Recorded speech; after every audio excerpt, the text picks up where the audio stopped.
ಎಲ್ಲರಿಗೂ ಜೈ ಭೀಮ್ ವಂದನೆಗಳು ಹಾಗೂ ನಮ್ಮ ಬುದ್ಧಾಯ.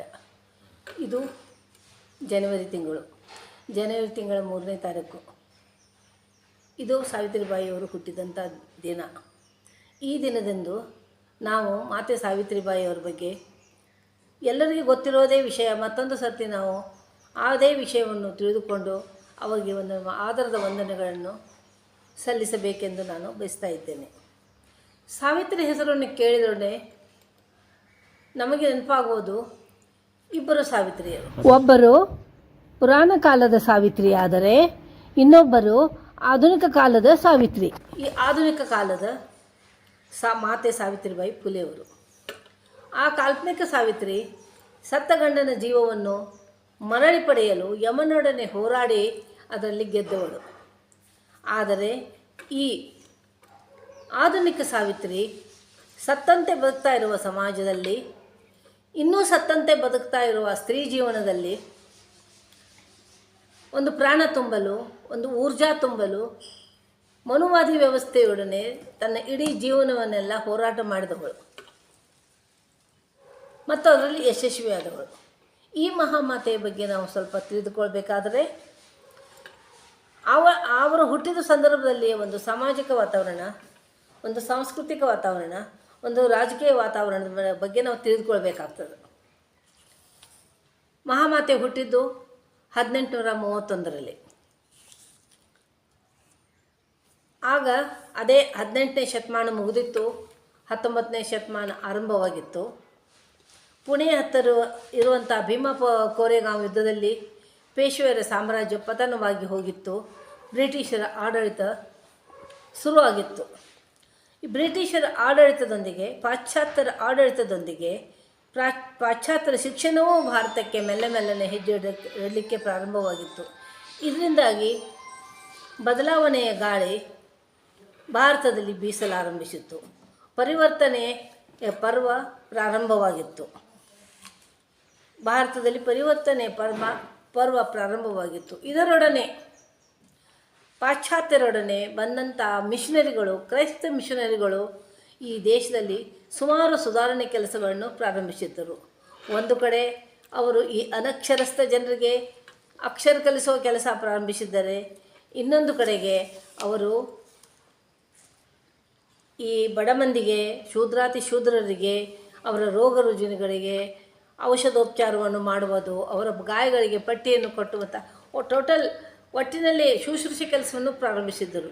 ಇದರಿಂದ ಒಂದು ಕಡೆ ಜನ ಪುಳಕಿತರಾಗಿದ್ದರು, ಹರ್ಷದಿಂದ ಪುಳಕಿತರಾಗಿದ್ದರೆ, ಒಂದಿಷ್ಟು ಜನ ಅವ್ರ ತೊಂದರೆಯೂ ಕೊಡ್ತಾಯಿದ್ರು. ಹೀಗೆ ಒಂದು ಕಡೆ ಬದಲಾವಣೆ ಪರ್ವದಿಂದ ಜನ ಸಂತೋಷಪಟ್ಟರೆ, ಇನ್ನೊಂದು ಕಡೆ ಆ ಪೇಶ್ವೆ ಆಡಳಿತದ ಛಾಯೆ ಅಥವಾ ಮನೋದ ವ್ಯವಸ್ಥೆಯ ಛಾಯೆ ಸಮಾಜದಲ್ಲಿ ಅಚ್ಚಳಿಯದೇ ಉಳಿದಿತ್ತು. ಈ ಮನುವಾದಿಗಳ ಸಮಾಜದಲ್ಲಿ ಅದೇ ಅನೇಕ ಅನಿಷ್ಟ ಪದ್ಧತಿಗಳು ರೂಢಿಯಲ್ಲಿ ಇದ್ದವು.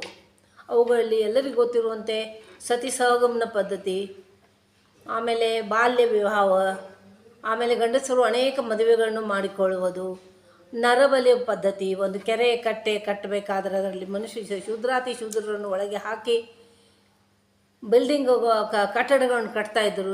ಈ ಪದ್ಧತಿ. ಆಮೇಲೆ ಹೆಣ್ಣು ಶಿಶು ಹುಟ್ಟಿದರೆ ಅದನ್ನು ಸ್ವತಃ ತಂದೆ ತಾಯಿಗಳ ಹತ್ಯೆ ಮಾಡುವಂಥ ಒಂದು ಹೆಣ್ಣು ಶಿಶು ಹತ್ಯೆ. ಇಂಥ ಅನೇಕ ದುಷ್ಟ ರೂಢಿಗಳು ಸಮಾಜದಲ್ಲಿ ಚಾಲ್ತಿಯಲ್ಲಿದ್ದವು.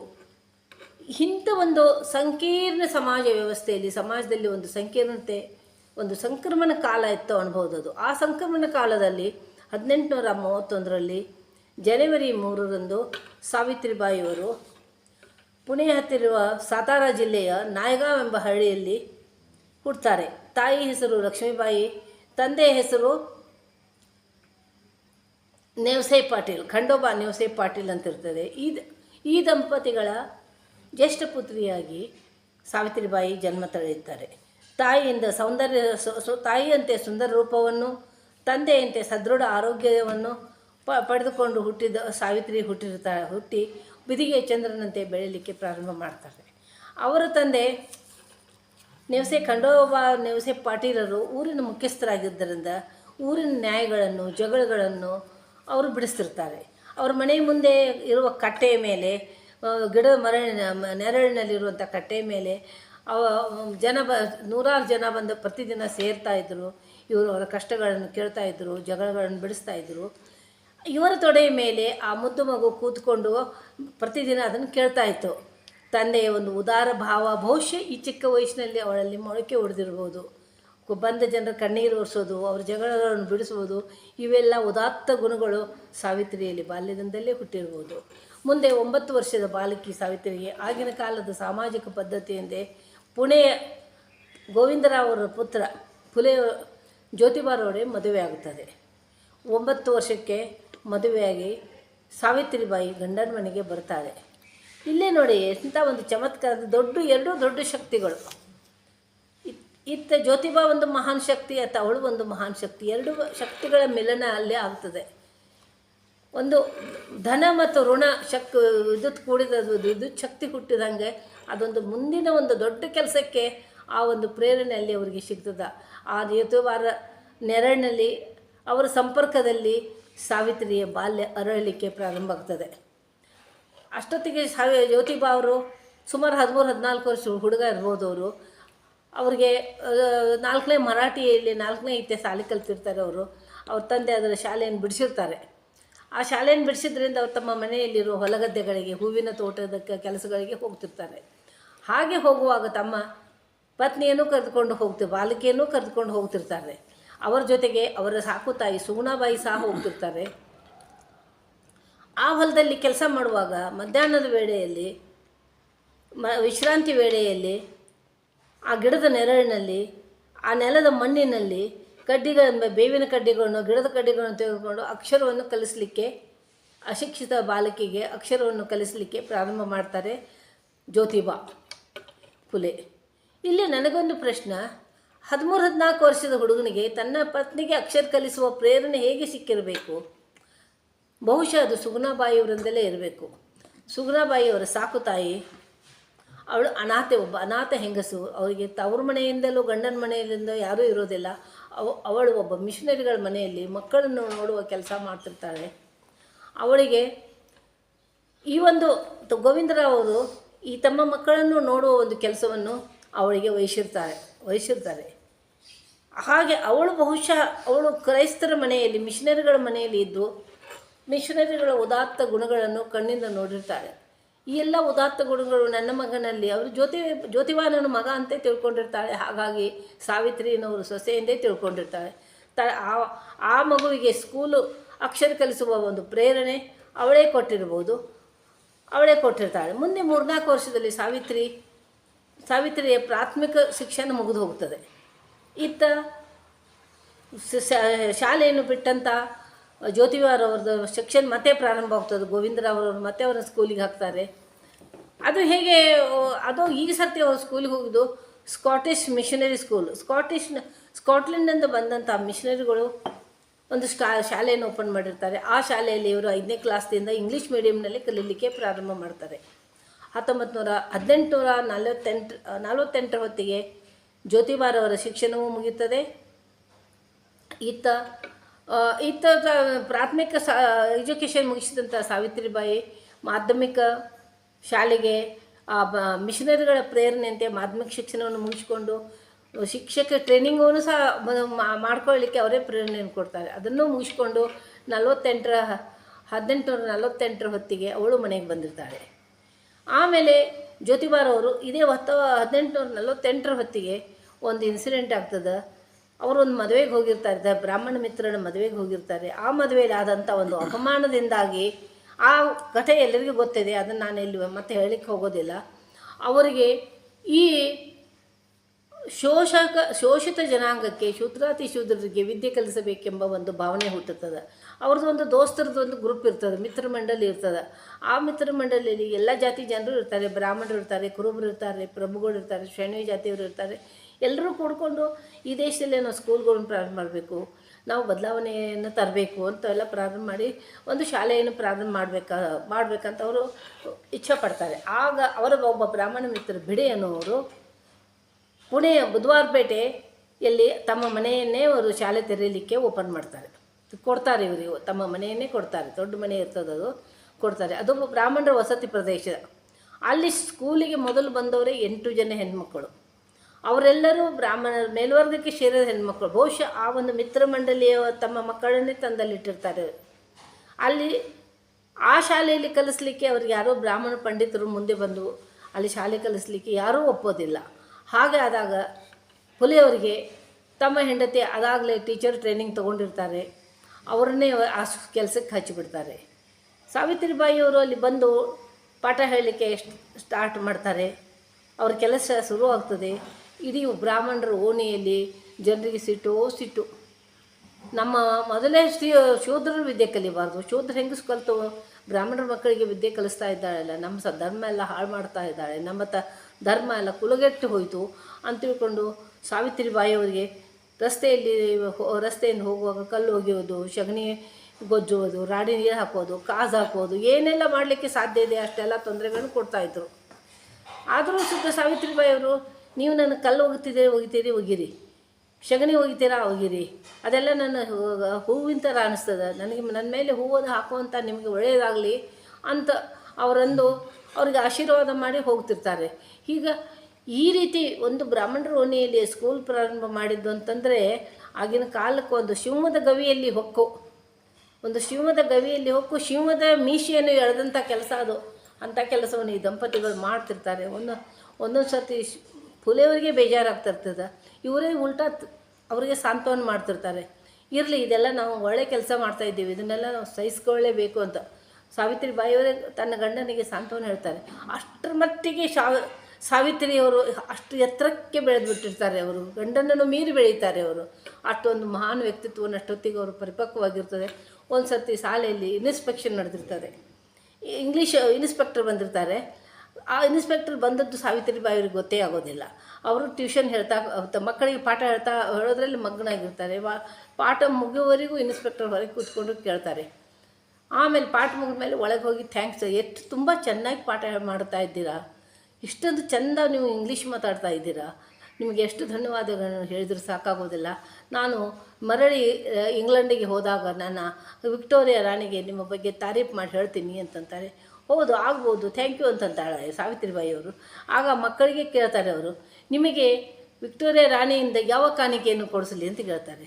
ಆಗ ಅಲ್ಲಿಂದ 8-9 ವರ್ಷದ ಒಂದು ಬಾಲಿಕೆ, 9-10 ವರ್ಷದ ಬಾಲಿಕೆ ಎದ್ದು ನಿಂತು ನಮಗೆ ಒಂದು ಲೆಟರ್ ಬರೆದು ಕೊಡ್ತಾಳೆ. ಇಮ್ಮಿಡಿಯೇಟ್ಲಿ ಅವಳು ಒಂದು ಲೆಟರ್ ಬರೆದು ಕೊಡ್ತಾಳೆ. ನಾನು ರಾಣಿ ಅಜ್ಜಿಯವರೇ, ನಮಗೆ ಯಾವುದೇ ಥರದ ತಿಂಡಿಗಳನ್ನು ಕೊಡಬೇಡಿ, ನಮಗೆ ಆಟಿಕೆ ಸಾಮಾನುಗಳನ್ನು ಕೊಡಬೇಡಿ, ನಮಗೆ ಕೊಡೋದಾದರೆ ಪುಸ್ತಕಗಳನ್ನು ಕೊಡಿ, ನಮ್ಮ ಜ್ಞಾನವರ್ಧನೆ ಮಾಡುವಂಥ ಪುಸ್ತಕಗಳನ್ನು ಕೊಡಿ ಅಂತ ಒಂದು ಚಿಕ್ಕ ಹುಡುಗಿ ಪತ್ರ ಅಷ್ಟರ ಮಟ್ಟಿಗೆ ಪಕ್ವವಾಗಿ ವಿದ್ಯೆ ಕಲಿಸಿರ್ತಾರೆ. ಇಂಗ್ಲೀಷ್ ಪತ್ರವನ್ನು ಬರೆದು ಕೊಡ್ತಾಳೆ. ಆ ಪತ್ರ ಇನ್ನೂ ಗೌರ್ಮೆಂಟ್ದವರು ಗೆಜೆಟಿನಲ್ಲಿ ಅದನ್ನು ಕಾಯ್ದಿರಿಸಿದ್ದಾರೆ. ಪತ್ರ ಇನ್ನೂವರೆಗೂ ಇದೆ ಅದು ಪತ್ರ. ಇಷ್ಟರ ಮಟ್ಟಿಗೆ ಟ್ರೈನಿಂಗ್ ಆ ಸ್ಕೂಲಲ್ಲಿ ಅವರು ಕೊಡ್ತಾ ಇರ್ತಾರೆ. ತುಂಬ ಮೆಚ್ಚುಗೆಯನ್ನು ವ್ಯಕ್ತಪಡಿಸ್ತಾರೆ. ಹೀಗೆ ಆಗಬೇಕಾದ್ರೆ ನಮ್ಮ ಯಾವ ಒಂದು ಕೆಲಸಗಳಿಗೂ ಪುಲೆ ದಂಪತಿಗಳು ಬಗ್ಗದೇ ಇರುವಾಗ ಆ ಬ್ರಾಹ್ಮಣರು, ಆ ಮೇಲ್ವರ್ಗದ ಜನ ಎಲ್ಲ ಗೋವಿಂದರವ್ರ ಮನೆಗೆ ಹೋಗಿ ಶಾಲೆಯನ್ನು ಬಂದ್ ಮಾಡಲಿಕ್ಕೆ ಹೇಳಿ, ಒಂದು ಹೊತ್ತಿಗೆ ಅವ್ರು ಬಂದ್ ಮಾಡದೇ ಇದ್ದರೆ ಅವರು ನೀವು ಮನೆಯಿಂದ ಹೊರಗೆ ಹಾಕಿ ಇಲ್ಲದಿದ್ದರೆ ನಾವು ನಿಮ್ಮ ಮೇಲೆ ಬಹಿಷ್ಕಾರ ಆಗ್ತೀವಿ ಅಂತ ಹೇಳ್ತಾರೆ. ಆಮೇಲೆ ಬಹಿಷ್ಕಾರ ಅಂದಮೇಲೆ ಗೋವಿಂದರವರು ಹೆದರ್ತಾರೆ. ಮಗ ಸೊಸೆ ಮನೆಗೆ ಬಂದ ಮೇಲೆ ಹೇಳ್ತಾರೆ, ನೀವು ಸ್ಕೂಲ್ ಓಪನ್ ಮಾಡಬೇಕು, ಸ್ಕೂಲ್ ಬಂದ್ ಮಾಡಬೇಕು ಅಂತ ಹೇಳ್ತಾರೆ. ಅದು ಸಾಧ್ಯ ಇಲ್ಲ, ನಾವು ಒಳ್ಳೆ ಕೆಲಸ ಮಾಡ್ತಾ ಇದ್ದೇವೆ, ನಾವು ಬಂದ್ ಮಾಡಲ್ಲ ಅಂತ ಹೇಳ್ತಾರೆ. ನೀವು ಬಂದ್ ಮಾಡದೇ ಇದ್ದರೆ ನೀವು ಮನೆಯಿಂದ ಹೊರಬಿಡ್ಬೋದು ಅಂತಾರೆ. ಆಗ ಜ್ಯೋತಿಬಾ ತಮ್ಮ ಹೆಂಡತಿಯನ್ನು ಉಟ್ಟು ಬಟ್ಟೆಯಲ್ಲೇ ಮನೆ ಬಿಟ್ಟು ಹೊರಗೆ ಬರ್ತಾರೆ. ಆಗ ಅವ್ರಿಗೆ ಅದೇ ಊರಿನಲ್ಲಿ ಉಸ್ಮಾನಿಯಾ ಶೇಖ್ ಅಂತ ಒಬ್ಬ ಮುಸ್ಲಿಂ ಫ್ರೆಂಡ್ ಇರ್ತಾನೆ, ಅವನು ಇರಲಿಕ್ಕೆ ಜಾಗ ಕೊಡ್ತಾನೆ. ಅವರ ಮನೆಯಲ್ಲಿ ಇದ್ಕೊಂಡು ಗಂಡ ಹೆಂಡತಿಗಳು ಅವ್ರ ಮನೆಯಲ್ಲಿ ಇದ್ಕೊಂಡು ಅದು ಇದು ಕೆಲಸ ಮಾಡಿ ಅವರು ದುಡ್ಡನ್ನು ಕಲೆಕ್ಟ್ ಮಾಡ್ತಾರೆ. ಕಾಂಟ್ರಾಕ್ಟ್ ಕೆಲಸ ಅದು ಇದು ಕೆಲಸ ಮಾಡಿಕೊಂಡು ಸುಮಾರು ದುಡ್ಡು ಕಲೆಕ್ಟ್ 2-3 ವರ್ಷದಲ್ಲಿ ದುಡ್ಡು ಕಲೆಕ್ಟ್ ಮಾಡಿ 1851 ಹೊತ್ತಿಗೆ ಮತ್ತೆ ಪುನರ್ ಅದೇ ಶಾಲೆಯನ್ನು ಮತ್ತೆ ಓಪನ್ ಮಾಡ್ತಾರೆ. ಅಷ್ಟೇ ಶಾಲೆ ಓಪನ್ ಮಾಡೋದಷ್ಟೇ ಅಲ್ಲ, ಅಸ್ಪೃಶ್ಯರ ಓಣಿಯಲ್ಲಿ ಅಸ್ಪೃಶ್ಯರ ಶಾಲೆಗಳನ್ನು, ಹೆಣ್ಮಕ್ಕಳ ಶಾಲೆಗಳನ್ನು, ಗಂಡುಮಕ್ಕಳ ಶಾಲೆಗಳನ್ನು, ಈ ರೀತಿ ಒಂದರ ಹಿಂದೆ ಒಂದೇ ಶಾಲೆಗಳನ್ನು ಓಪನ್ ಮಾಡಲಿಕ್ಕೆ ಪ್ರಾರಂಭ ಮಾಡ್ತಾರೆ. ಫಾತಿಮಾ ಶೇಖ್, ಉಸ್ಮಾನಿಯಾ ಶೇಖನ ತಂಗಿ ಫಾತಿಮಾ ಶೇಖ್ ಸಹ ಶಿಕ್ಷಕಿಯಾಗಿ ಇವರನ್ನೇ ಕೆಲಸ ಮಾಡಲಿಕ್ಕೆ ಪ್ರಾರಂಭ ಮಾಡ್ತಾಳೆ. ಅದೇ ರೀತಿ ಸುಗುಣಾಬಾಯಿ ಶಿಕ್ಷಕಿಯಾಗಿರ್ತಾಳೆ. ಅದೇ ರೀತಿ ಅನೇಕ ಮುಸಲ್ಮಾನರು ಶಿಕ್ಷಕರಾಗಿ ಅವರ ಶಾಲೆಗಳಿಗೆ ಕೆಲಸ ಮಾಡಲಿಕ್ಕೆ ಪ್ರಾರಂಭ ಮಾಡ್ತಿರ್ತಾರೆ. ಹಾಗಾಗಿ 18-20 ಶಾಲೆಗಳು ಎಲ್ಲ ಕಡೆ ಪ್ರಾರಂಭವಾಗಿ ಜನರಿಗೆ ಎಜುಕೇಷನ್ ಸಿಗಲಿಕ್ಕೆ ಸ್ಟಾರ್ಟ್ ಆಗಿರ್ತದೆ. ಈಗೊಂದು ಪ್ರಶ್ನೆ, ಈಗೇನು ಪ್ರಶ್ನೆ ಅಂತಂದರೆ, ಕೇವಲ ಶಾಲೆಗಳನ್ನು ಇವರೇ ತರದಾರ, ಬೇರೆ ಯಾರೂ ಇದನ್ನು ಪ್ರಯತ್ನ ಮಾಡಲಿಲ್ವಾ ಅಂತ ಪ್ರಶ್ನೆ ಬರ್ತದೆ. ಇಲ್ಲ, ಬೇರೆಯವರು ಸಹ ಭಾಳಷ್ಟು ಪ್ರಯತ್ನ ಮಾಡಿದ್ದಾರೆ. ಒಬ್ಬಳು ಮಿಸೆಸ್ ಕುಕ್ ಅನ್ನೋಳು ಕಲ್ಕತ್ತಾ ನಗರದಲ್ಲಿ ಒಂದು ಶಾಲೆಯನ್ನು ಪ್ರಾರಂಭಿಸಿರ್ತಾಳೆ. ಆದರೆ ಆ ಶಾಲೆಗೆ ಮಕ್ಕಳೇ ಬರೋದಿಲ್ಲ. ಹೀಗಾಗಿ ಅವಳು ಆ ಶಾಲೆಯನ್ನು ಬಂದ್ ಮಾಡಿರ್ತಾಳೆ. ಅವಳೇ ಇನ್ನೊಂದು ಶಾಲೆಯನ್ನು ಪುಣಾ ನಗರದಲ್ಲಿ ಸ್ಟಾರ್ಟ್ ಮಾಡ್ತಾಳೆ. ಅದು ಶಾಲೆ ಮಕ್ಕಳಿಲ್ಲದೆ ಬಂದಾಗಿ ಹೋಗ್ತದೆ. ಇನ್ನೊಬ್ಬರು ಮೋಡಕನವರು, ಅವರು ಹಿಂದೂಗಳಾಗಿರ್ತಾರೆ. ಅವರು ಕ್ರೈಸ್ತ ಧರ್ಮಕ್ಕೆ ಧರ್ಮಾಂತರಗೊಂಡಿರ್ತಾರೆ. ಅವರು ಸಮಾಜ ಸೇವೆ ಕೆಲಸಗಳನ್ನು ಮಾಡ್ತಾ ಇರ್ತಾರೆ. ಅವರು ಸಹ ಶಾಲೆಯನ್ನು ಪ್ರಾರಂಭಿಸ್ತಾರೆ. ಅದೂ ಸಹ ಮಕ್ಕಳಿಲ್ಲದೆ ಬಂದಾಗ್ತದೆ.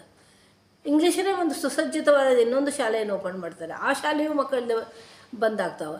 ಈ ರೀತಿ ಅನೇಕ ಶಾಲೆಗಳು ಪ್ರಾರಂಭವಾದರೂ ಮಕ್ಕಳ ಕೊರತೆಯಿಂದಾಗಿ ಅವು ಬಂದಾಗಿರ್ತಾವೆ. ಹಾಗಾಗಿ ಫುಲೆಯವರು ಸ್ಟಾರ್ಟ್ ಮಾಡಿದ ಈ ಶಾಲೆ ಕನ್ಯಾಶಾಲೆ, ಪ್ರಥಮ ಕನ್ಯಾಶಾಲೆ ಅನ್ನೋ ಹೆಗ್ಗಳಿಕೆಗೆ ಪ್ರಾರಂಭವಾಗ್ತದೆ. ಬ್ರಿಟಿಷರು ಸಾವಿತ್ರಿಬಾಯಿಗೆ ಬಿರುದು ಕೊಡ್ತಾರೆ.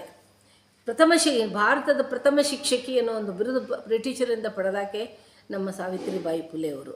ಮುಂದೆ ಈ ಶಿಕ್ಷಣಕ್ಕೆ ಮಾತ್ರ ಅವರು ಸೀಮಿತವಾಗಲಾರದೆ ಇನ್ನೂ ಅನೇಕ ಸಮಾಜ ಕೆಲಸಗಳನ್ನು ಮಾಡ್ತಾರೆ. ಎಲ್ಲ ಸಮಾಜದ ಎಲ್ಲ ಜಾತಿಯ ಜನರ ನಡುವೆ ಒಂದು ಸೌಹಾರ್ದತೆ ಮಾಡುವುದಕ್ಕಾಗಿ ಅವರೊಂದು ಸಂಕ್ರಾಂತಿಯ ದಿವಸ ತಿಳುಗುಳು ಕೊಡುವಂಥ ಒಂದು ಎಳ್ಳು ಬೆಲ್ಲ ಕೊಡುವಂಥ ಒಂದು ಕಾರ್ಯಕ್ರಮ ಮತ್ತು ಅರಿಶಿಣ ಕುಂಕುಮದ ಕಾರ್ಯಕ್ರಮವನ್ನು ಇಟ್ಟಿರ್ತಾರೆ. ಆ ಒಂದು ಸಭೆಗೆ ಆ ಊರಿನ ಮೇಯರ್ ಹೆಂಡತಿ, ಇಂಗ್ಲೀಷರ ಮೇಯರ್ ಇರ್ತಾರೆ, ಅವರ ಹೆಂಡತಿ ಮಿಸೆಸ್ ಜೋನ್ಸನ್ ಅವರು ಅಧ್ಯಕ್ಷರಾಗಿ ಬಂದಿರ್ತಾರೆ. ಹಾಗಾಗಿ ಸಾಕಷ್ಟು ಜಾತಿಯ ಜನ ಅಲ್ಲಿ ಹೆಂಗಸರು ಕೂಡಿರ್ತಾರೆ. ಎಲ್ಲರಿಗೂ ಕೂತ್ಕೊಳ್ಳಿಕ್ಕೆ ಜಮಖಾನ ಹಾಸಿರ್ತಾರೆ. ಅಲ್ಲಿ ಕಂಡೀಷನ್ ಒಂದೇ, ಪ್ರತಿಯೊಬ್ಬ ಹೆಂಗಸಿಗೆ ಕುಂಕುಮ ಇಡಬೇಕು, ಅರಿಶಿಣ ಕುಂಕುಮ ಹಚ್ಚಬೇಕು, ಮತ್ತು ಅವರಿಗೆ ತಿಳುಗುಳು ಕೊಡಬೇಕು. ಅಂದರೆ ಎಳ್ಳು ಬೆಲ್ಲ ಕೊಡಬೇಕು ಮತ್ತು ಅವರಿಂದ ಎಳ್ಳು ಬೆಲ್ಲ ಸ್ವೀಕರಿಸಬೇಕು. ಅಂದರೆ ಎಲ್ಲರಲ್ಲಿ ಒಂದು ಸಮಾನತೆ, ಒಂದು ಸೌಹಾರ್ದ ವಾತಾವರಣ ಉಂಟು ಮಾಡುವಂಥ ಇಂಥ ಪ್ರಯತ್ನಗಳನ್ನು ಸಾವಿತ್ರಿಬಾಯಿ ಅವರು ಆ ಕಾಲಕ್ಕೆ ಮಾಡಿದ್ದಾರೆ. ಇದು ಅಪ್ರಿಷಿಯೇಬಲ್ಲು. ಇಂಥ ಅನೇಕ ಕೆಲಸಗಳನ್ನು ಸಾವಿತ್ರಿಬಾಯಿ ಧೈರ್ಯದಲ್ಲಿ ಮೆಚ್ಚುವಂಥದ್ದು. ಇನ್ನೊಂದು ಘಟನೆ ಹೇಳಬೇಕಂದ್ರೆ, ಅವರು ಜೀವನದಲ್ಲಿ ಒಮ್ಮೆ ಬರಗಾಲ ಬಿದ್ದಿರ್ತದೆ. ಬಡ ಜನ, ಶೂದ್ರ ಜನ ಅನ್ನ ಇಲ್ಲದೆ, ಕುಡಿಲಿಕ್ಕೆ ನೀರಿಲ್ಲದೆ ಸಾಯ್ತಾ ಇರ್ತಾರೆ. ಅಂಥ ಹೊತ್ತಿಗೆ ತಮ್ಮ ಮನೆಯಲ್ಲಿರುವಂಥ ದವಸ ಧಾನ್ಯವಾದ ಚೀಲಗಳನ್ನು ಬಡವರಿಗಾಗಿ ಬಿಚ್ಚಿಡ್ತಾರೆ ಫುಲೆ ದಂಪತಿಗಳು. ಸ್ವತಃ ಸಾವಿತ್ರಿಬಾಯಿ ದಿವಸಕ್ಕೆ ಸಾವಿರಾರು ರೊಟ್ಟಿಗಳನ್ನು ಬಡಿದು ಬಡವರಿಗೆ ಊಟಕ್ಕೆ ಹಾಕ್ತಾರೆ. ತಮ್ಮ ಅಸ್ಪೃಶ್ಯರಿಗೆ ತಮ್ಮ ಮನೆಯ ನೀರಿನ ಬಾವಿಯನ್ನು ಓಪನ್ ಮಾಡ್ತಾರೆ. ಅವರು ಪುಲೆವಾಡ ಪುಣೆಯಲ್ಲಿ ಇದೆ, ತುಂಬ ಚೆನ್ನಾಗಿದೆ, ದೊಡ್ಡ ಮನೆ ಇದೆ. ಆಗಿನ ಕಾಲಕ್ಕೆ ಕಟ್ಟಿಸಿದ್ದು ಬಾವಿನೂ ತುಂಬ ಚೆನ್ನಾಗಿದೆ, ಇವತ್ತಿಗೂ ಒಳ್ಳೆಯ ಕಂಡೀಷನ್ದಲ್ಲಿದೆ. ನಾನು ಅದನ್ನು ನೋಡಿದ್ದೇನೆ 2 ವರ್ಷದ ಹಿಂದೆ ಪೂನಾಕ್ಕೆ ಹೋದಾಗ. ಆ ಮನೆ ನೋಡಿ, ಆ ಒಂದು ಪುಣ್ಯ ಮನೆಯನ್ನು ನೋಡಿ ಯಾರಾದರೂ ಹೋದಾಗ ನೋಡಿ ಬರಬೇಕು. ಅಲ್ಲಿ ನೀರನ್ನು ವ್ಯವಸ್ಥೆ ಮಾಡ್ತಾರೆ. ಈ ರೀತಿ ಸಾಮಾಜಿಕ ಕೆಲಸಗಳನ್ನು ಮಾಡ್ತಾ ಇರ್ತಾರೆ. ಹೀಗೆ ಸಾವಿತ್ರಿಬಾಯಿಯವರು ಮಾಡಿದ ಕೆಲಸಗಳಿಗೆ ಒಂದು ಕಡೆ ಸತಿ ಸಹಗಮನ ಪದ್ಧತಿ ಸ್ಟಾಪ್ ಆಗಿರ್ತದೆ. ಆದ್ದರಿಂದಾಗಿ ವಿಧವೆಯರ ಸಂಖ್ಯೆ ಹೆಚ್ಚಾಗಿರ್ತದೆ. ವಿಧವೆಯರನ್ನು ಆಗಲ್ಲ ಮೇಲ್ವರ್ಗದ ಜಾತಿಗಳಲ್ಲಿ ವಿಧವೆಯರು ಮನೆಯಲ್ಲೇ ಇರ್ತಾಯಿದ್ರು. ಮನೆಯಲ್ಲೇ ಗಂಡಸರಿಂದ ಅವರು ಬಸರಾಗ್ತಾಯಿದ್ರು. ಹಾಗೆ ಒಂದು ಬಸರಾಗಿ ಹಡೆದಂಥ ಮಗುವನ್ನು ಹುಟ್ಟಿದ ತಕ್ಷಣ ಕೊಲ್ತಾಯಿದ್ರು. ಇದನ್ನು ತಪ್ಪಿಸಬೇಕು ಅಂಥೇಳಿ ಶಿಶು ಹತ್ಯಾ ಪ್ರತಿಬಂಧಕ ಗೃಹವನ್ನು ತಮ್ಮ ಮನೆಯಲ್ಲೇ ಪ್ರಾರಂಭ ಮಾಡ್ತಾರೆ ಸಾವಿತ್ರಿಬಾಯಿಯವರು. 1 ವರ್ಷ ಅಂತೂ ರೆಕಾರ್ಡ್ ಇದೆ, 35 ಹೆರಿಗೆಗಳನ್ನು ಮಾಡಿರ್ತಾರೆ ಸಾವಿತ್ರಿಬಾಯಿಯವರು. ಆಮೇಲೆ ಒಬ್ಬ ವಿಧವೆ, ಕಾಶಿಬಾಯಿ ಅನ್ನೋ ಒಬ್ಬ ವಿಧವೆ ಇದೇ ರೀತಿ ಬಸರಾಗಿ ಇವ್ರ ಮನೆಗೆ ಬಂದು ಈ ಶಿಶು ಹತ್ಯಾ ಪ್ರತಿಬಂಧಕ ಗೃಹಕ್ಕೆ ಬಂದು, ಅಂದರೆ ಇವ್ರ ಮನೆಯಲ್ಲೇ ಇರ್ತದೆ, ಬಂದು ಅಲ್ಲಿ ಮಗುವನ್ನು ಹೆತ್ತು ಅದರೊಂದಿಗೆ ಒಂದು ಸ್ವಲ್ಪ ದಿನ ಇದ್ದುಬಿಟ್ಟು ಅವಳ ಮಗುವನ್ನು ಬಿಟ್ಟು ಹೋಗಿಬಿಡ್ತಾಳೆ. ಗಂಡು ಮಗು ಅದು. ಅದೇ ಮಗುವನ್ನು ಇವರು ದತ್ತಕ್ಕೆ ತಗೋತಾರೆ. ಅದಕ್ಕೆ ಯಶವಂತ್ ಅಂತ ಹೆಸರಿಡ್ತಾರೆ. ಅವನಿಗೆ ವಿದ್ಯೆ ಕಲಿಸಿ ಮುಂದೆ ಡಾಕ್ಟರನ್ನಾಗಿ ಮಾಡ್ತಾರೆ. ಮತ್ತು ಇದು ಅಲ್ಲದೆ ಮಹಾತ್ಮ ಫುಲೆಯವರು ಸ್ಟಾರ್ಟ್ ಮಾಡಿದಂಥ ಸತ್ಯಶೋಧಕ ಸಮಾಜದ ಕೆಲಸಗಳನ್ನು ಸಹ ಅವರಿಗೆ ಸಮವಾಗಿ ಆ ವ್ಯಕ್ತಿತ್ವವನ್ನು ಬೆಳೆಸ್ಕೊಳ್ತಾರೆ, ಅದನ್ನು ನಡೆಸ್ಕೊಂಡು ಹೋಗ್ತಾರೆ. ಮುಂದೆ 1890ರಲ್ಲಿ ಫುಲೆಯವರು ನಿಧನಗೊಂಡಾಗ ಅವರ ಅಗ್ನಿ ಸಂಸ್ಕಾರದ ಕ್ರಿಯೆಗೆ ಮಕ್ಕಳಿಂದಲೇ ಅದು ಅಗ್ನಿ ಹಚ್ಚಬೇಕಾಗುತ್ತದೆ. ಆವಾಗ ಅವರ ಶರೀರಕ್ಕೆ ಅಗ್ನಿ ಹಚ್ಚುವ ಕೆಲಸ ಮಾಡಲಿಕ್ಕೆ ಅವರ ಮಗ ಮುಂದೆ ಬಂದಾಗ ಅವರು ಬಂಧು ಬಳಗದವರು ಪ್ರತಿರೋಧಿಸ್ತಾರೆ. ಅದು ಅವರ ಸ್ವಂತ ಮಗ ಅಲ್ಲ, ನಾವು ಅಗ್ನಿ ಹಚ್ಚಲಿಕ್ಕೆ ಬಿಡೋದಿಲ್ಲ ಅಂತ. ಆಗ ಸಾವಿತ್ರಿಬಾಯಿ ಮುಂದೆ ಇಟ್ಟಂಥ ಹೆಜ್ಜೆ ಇವತ್ತಿಗೂ ಪ್ರಶಂಸನೀಯವಾದದ್ದು. ತಾನೇ ಮುಂದೆ ಬಂದು ನನ್ನ ಗಂಡನ ಶವಕ್ಕೆ ನಾನೇ ಅಗ್ನಿ ಇಡ್ತೇನೆ ಅಂತೇಳಿ ಹಚ್ತಾಳೆ. ಇಂಥ ಒಂದು ಶೌರ್ಯ, ಈ ಒಂದು ಧೈರ್ಯ ಒಂದು ಎಲ್ಲರೂ ಬೇಕಾದಂಥದ್ದು. ಮುಂದೆ ಅವ್ರದ್ದು ನಿಧನ ನಂತರ 7 ವರ್ಷಗಳವರೆಗೆ ಸತ್ಯ ಶೋಧಕ ಸಮಾಜದ ಸಂಸ್ಥೆಯನ್ನು ನಡೆಸ್ಕೊಂಡು ಹೋಗ್ತಾರೆ. ಮುಂದೆ ಒಂದು ಪ್ಲೇಗ್ ಬರ್ತದೆ.